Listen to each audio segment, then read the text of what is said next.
way of getting people involved in building this generation. So that's really one of the things that we're particularly we think is particularly important, and also something that the National Science Foundation and support systems is particularly important. So that's a bit about our telescope project and some of the scientific rationale behind it. And it's been a pleasure to be here with you all, and I'd be happy to take any questions. Yes. Do the exoplanet searchers benefit from your scope? I haven't been able to figure out a good way to do that yet. No. I think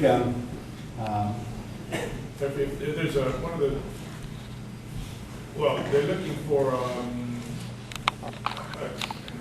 a signal that there's a planet there. Is the gas? It's Yeah. Well, okay. So one way that our particular telescope is not well suited for things like exoplanets because the resolution, the smallest feature we can see is on the order of a few arc seconds. So the way that at millimeter waves, what people talk about when they want to look for evidence of planets is they talk about doing very high resolution maps of the disk and looking for little gaps in the disk. Or if you catch planets early in their history, when they're very bright, it's possible that if you have a high enough resolution, you can resolve and see the emission from the planet directly. So in the calculations that I've done in terms of building up science case for this guy, I mean, one thing you can do is consider using the LMT with other big telescopes at sort of world dimensions to get very high resolution, and then maybe, under the right circumstances, if you catch things at the right time. But generally speaking, the things having to do with high resolution are going to be the province of the Allman instrument. Is there any need of these wavelengths to do anything like adaptive optics kind of corrections? Yes. Fortunately, the scale for turbulent effects in the atmosphere is about the scale length of the scale of the telescope. So the main way that the atmosphere messes up your pictures in this work is that it causes the beam of the telescope to move around in the sky by small amounts. It's not like seeing with an optical telescope where the scale of the turbulence is small compared to this, and you're really profoundly limited in the resolution that you see. The main effect here is something that can be compensated by simply what's what we call a tip-tilt compensation. You could, if you could sense it properly, you could compensate it just by moving the secondary mirror, which is the first thing that you do in adaptive optics with optical telescopes, is you move the secondary mirror to account for the fact that the image is moving around up the sky. But that's something that we hope to do in the future, but for now I'm concentrated on big pieces of steel. I hope this doesn't seem like a silly question, but I've seen that there are radio astronomy, amateur radio astronomy groups or clubs or something. Can you give me some sense of what, if any, radio astronomy can be accomplished by amateurs building their own equipment? Yeah, let's see. There's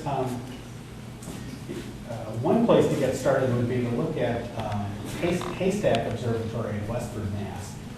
Has a whole education program, and one of the things they did as a part of that education program was they did some research into building small antennas with relatively simple receivers on them that could do radio astronomy at, say, 20 centimeters wavelength.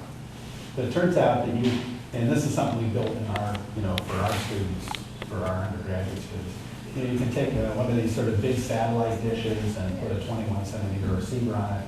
21 centimeters is the wavelength of atomic hydrogen.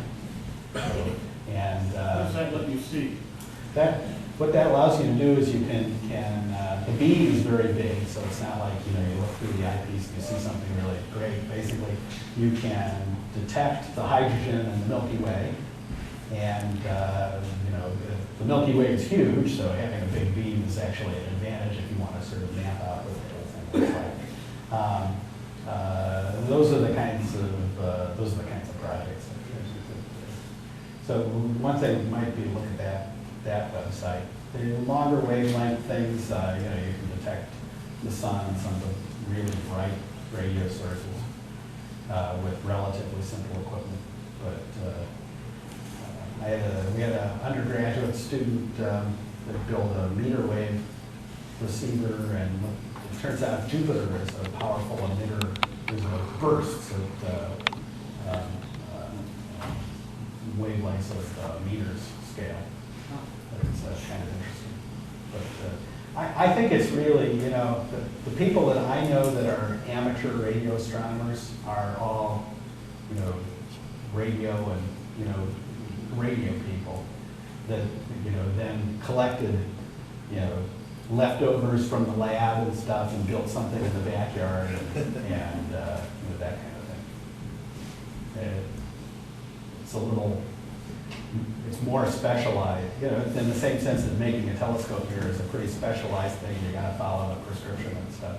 You know, there's been a lot more. There really hasn't been that kind of interest, because in the end you wind up with this thing with a huge beam and you point it at the sky, and you know, it's not quite as impressive as looking through the eyepiece and seeing craters on the moon. Question? Oh. You made mention of the facility in Western Massachusetts. Is that the one at Quabbin? In the Quabbin, yeah. And it's being decommissioned? We're decommissioning it. And what will happen to it? We're trying to sell it.